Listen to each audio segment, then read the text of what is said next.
Shalom Bapak Ibu Saudara, kita tahu bahwa ada tangan kuat yang memegang hidup kita, yaitu tangan Tuhan sendiri yang memegang setiap kita.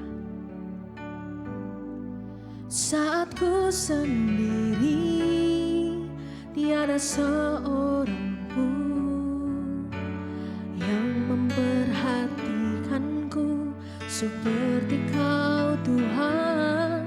Saat ku berjalan dalam lembah gelap, ku percaya Kau selalu sertaku. Tangan kuat yang memegangku selalu menuntunku. Ku tak mau jalan sendiri.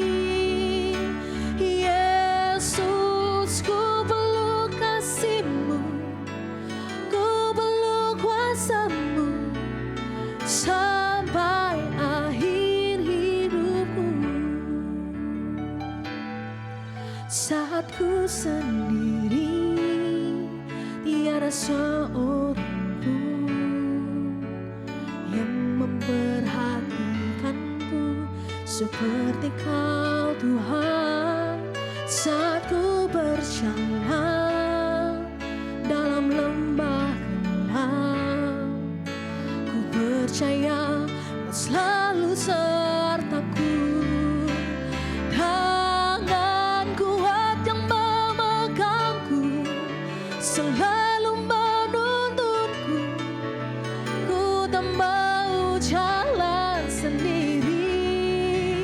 Yesus, ku peluk kasih-Mu, ku peluk kuasa-Mu sampai akhir hidupku. Tangan kuat yang memegangku selalu menuntunku. Ku tak mau jalan sendiri. Yesus, ku peluk kasih-Mu, ku peluk kuasa-Mu sampai akhir hidupku. Sampai akhir hidupku. Sampai akhir hidupku. Kami perlu kuasa-Mu Tuhan. Kami perlu kuasa-Mu dalam hidup kami Tuhan Yesus. Kami tahu Tuhan tangan-Mu yang memegang setiap kami Tuhan.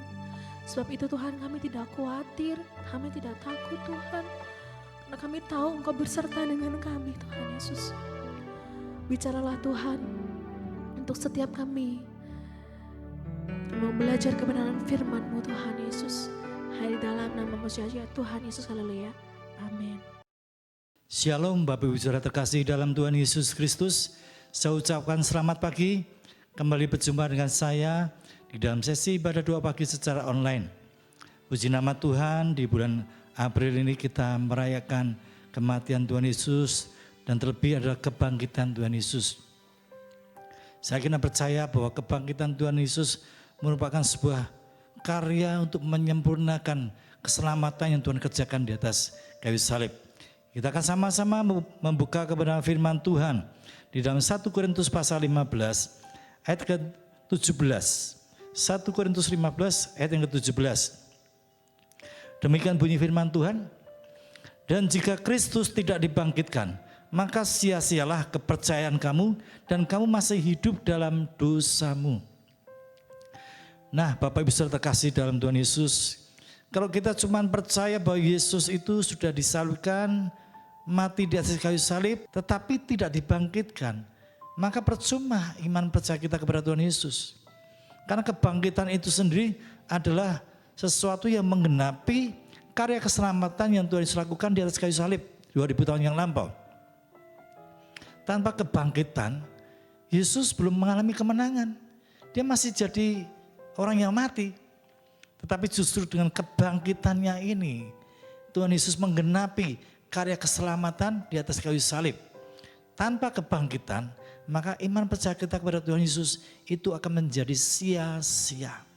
Bahkan kalau Tuhan Yesus tidak dibangkitkan, maka kita semua akan masuk ke dalam neraka.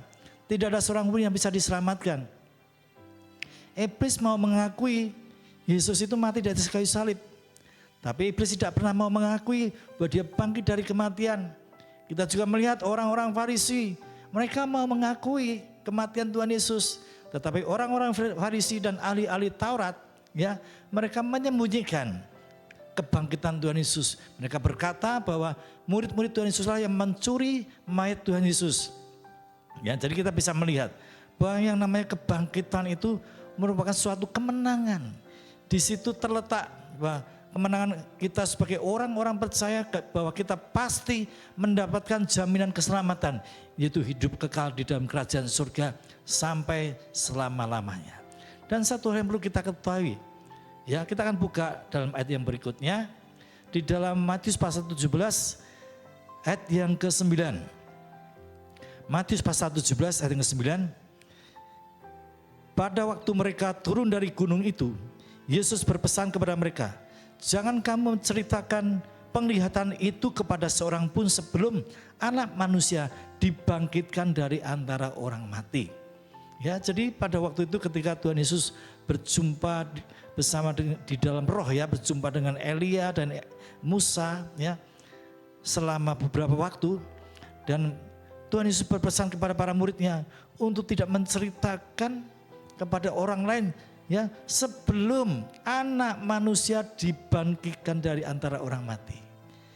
Jadi dari ayat ini dan juga banyak ayat yang lain yang menyatakan hal yang sama, bahwa pada dasarnya Tuhan Yesus itu tahu dia akan mati dan kemudian dia akan dibangkitkan.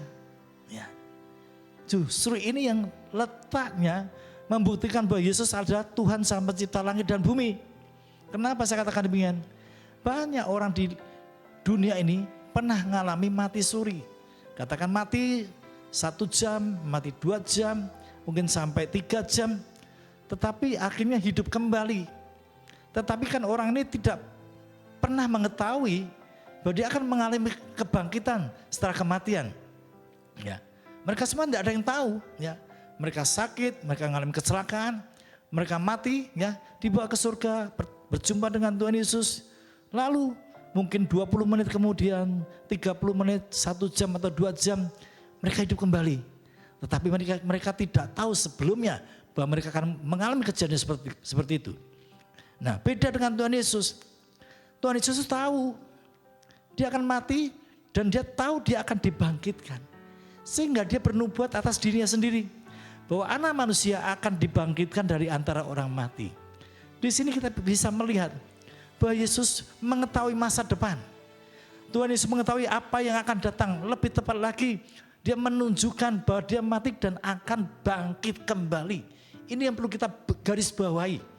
Tuhan Yesus adalah Allah yang luar biasa, Allah yang dahsyat, Allah yang hebat. Sebab dia bangkit dari antara orang mati. Bahkan sebelum mengalami kejadian itu, sebelum Tuhan Yesus mati, dia tahu bahwa dia akan dibangkitkan dari antara orang mati. Dia berkuasa menyerahkan nyawanya dan dia berkuasa mengambil nyawanya dan dia bangkit pada hari yang ketiga. Saya yakin dan percaya bahwa firman Tuhan akan memberkati setiap saudara dimanapun Anda berada mengikuti doa ibadah pagi secara online. Dan saya yakin dan percaya ketika kita membuka fajar dengan memuji, menyembah Tuhan dan kita merenungkan firman Tuhan, maka saya yakin dan percaya sepanjang hari ini kita hidup dalam pimpinan Roh Kudus dan apapun yang kita lakukan Tuhan akan buat berhasil. Amin. Tuhan Yesus memberkati. Selamat pagi.